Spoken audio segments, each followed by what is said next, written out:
तो मेरे को एकदम मोहम्मद अली साहब की याद आ गई। तो इस बात से आहत हो के उसने अपना ओलंपिक मेडल ओहियो नदी में फेंक दिया था। तो ये देखकर बहुत दुख होता, बहुत सारे लोगों को नहीं मालूम होता कि ओलंपिक होता क्या है। अभी कई लोग गुटखा खा के बात तो कर देते कि ओलंपिक मेडल है, हमारे पैसे भी दो, ये वो दो। लेकिन जैसे मैंने कल न्यूज देखी कि हमारी बहनें साक्षी और विनेश फोगाट अपने मेडल गंगा नदी में बहाने जा रही हैं, तो मेरे को एकदम मोहम्मद अली साहब की याद आ गई। मोहम्मद अली साहब जो एक मशहूर मुक्केबाज रहे हैं, जिनको कैसिस क्ले के नाम से जाना जाता है।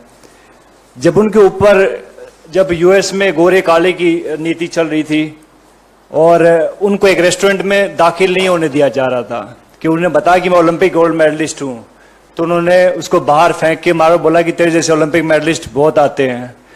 तो इस बात से आहत होके उसने अपना ओलंपिक मेडल ओहियो नदी में फेंक दिया था।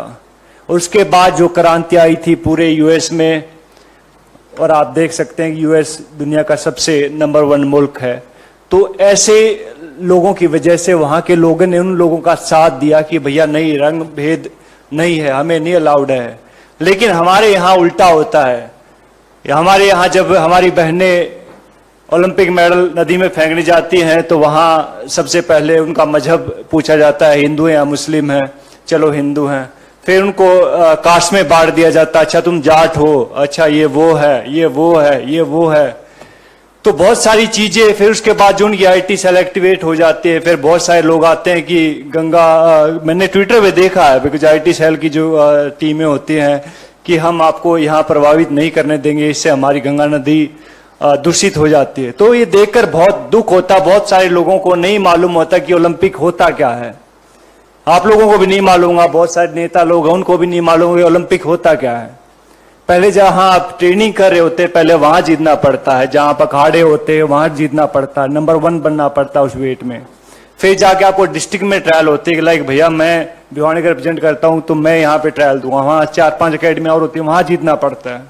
फिर जाके स्टेट में जीतना पड़ता है, फिर जाके नेशनल में जीतना पड़ता है, फिर जाके एशिया में जीतना पड़ता है, और फिर जाके ओलंपिक में जीतना पड़ता है, तब जाके ओलंपिक मेडल आता है।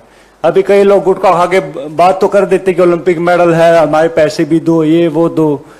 तो भैया पहले भी हमने बात कही थी इस बात में कि भैया अगर सरकार चाहेगी तो हम कहते हैं कि वो पैसे भी दे देंगे उनको, अगर ज्यादा इनको दिक्कत है इस चीज से। लेकिन ऐसा बन के दिखाओ, आप ऐसा मेडल लेके दिखाओ, उसके बाद आप बात कीजिएगा।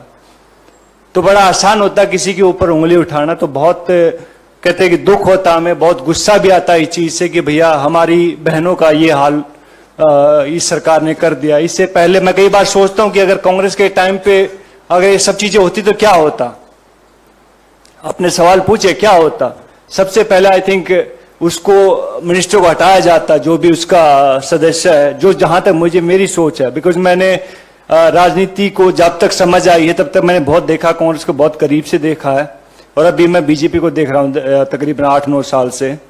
तो लेकिन बहुत चेंज है इन दोनों की पॉलिटिक्स में। तो सबसे पहले आई थिंक कांग्रेस उसको निकालते, उसके बाद कहते कि सबसे पहले प्रधानमंत्री या स्पोर्ट्स मिनिस्टर उनसे बात करते, अपनी बहनों से बुलाते कि भैया हाँ दिक्कत क्या हुई, क्या परेशानी है। बहुत सारे लोग कभी कुछ बोलते रहते हैं, लेकिन हम उनके साथ थे, आगे भी हैं और आगे भी रहेंगे।